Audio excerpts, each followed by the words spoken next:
एक राजा ब्राह्मणों को लंगर में महल के आंगन में भोजन करा रहा था।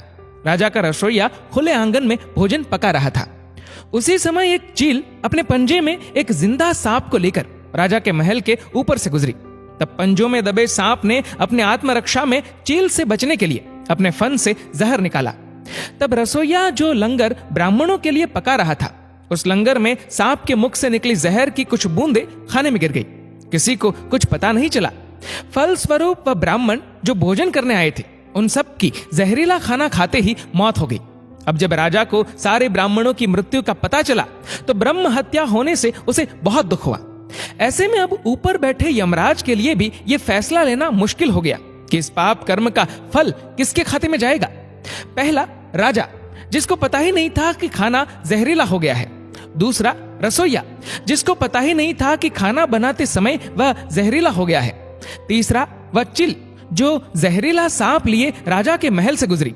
चौथा, या वह सांप जिसने अपनी आत्मरक्षा में जहर निकाला। बहुत दिनों तक ये मामला यमराज के लेखे जोखे में अटका रहा। फिर कुछ समय बाद कुछ ब्राह्मण राजा से मिलने उस राज्य में आए और उन्होंने किसी महिला से महल का रास्ता पूछा। उस महिला ने महल का रास्ता तो बता दिया। रास्ता बताने के साथ साथ ब्राह्मणों से यह भी कह दिया कि देखो भाई, जरा ध्यान रखना, वह राजा आप जैसे ब्राह्मणों को खाने में जहर देकर मार देता है। बस जैसे ही उस महिला ने यह शब्द कहे, उसी समय यमराज ने फैसला ले लिया कि उन मृत ब्राह्मणों की मृत्यु के पाप का फल इस महिला के खाते में जाएगा और इसे उस पाप का फल भुगतना होगा। यमराज के दूतों ने पूछा, प्रभु ऐसा क्यों, जबकि उन मृत ब्राह्मणों की हत्या में उस महिला की कोई भूमिका भी नहीं थी। तब यमराज ने कहा कि भाई देखो, जब कोई व्यक्ति पाप करता है तब उसे बड़ा आनंद मिलता है, पर उन मृत ब्राह्मणों की हत्या से ना तो राजा को आनंद मिला, ना ही उस रसोइये को आनंद मिला, ना ही उस सांप को आनंद मिला और ना ही उस चील को आनंद मिला। पर उस पाप कर्म की घटना का बुराई करने के भाव से बखान कर उस महिला को जरूर आनंद मिला। इसलिए राजा के उस अनजाने पाप कर्म का फल अब इस महिला के खाते में जाएगा।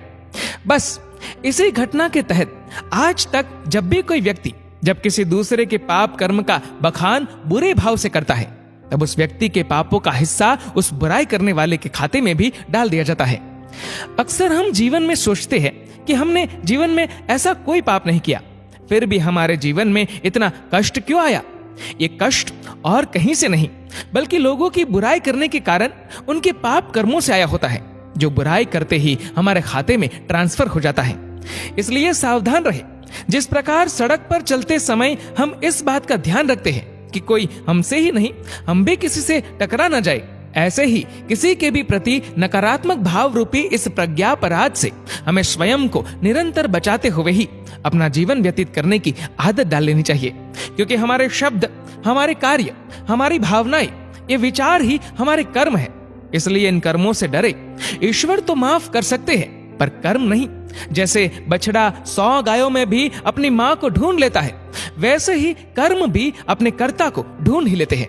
दोस्तों, इस वीडियो को लेकर आपकी क्या राय है, नीचे कमेंट करके जरूर बताएगा। और अगर आपको वीडियो अच्छा लगा हो तो इस वीडियो को लाइक करेगा, शेयर करेगा ज्यादा से ज्यादा लोगों तक। और ऐसे ही और भी इंस्पिरेशनल वीडियोस के लिए सब्सक्राइब करें हमारे यूट्यूब चैनल को और फेसबुक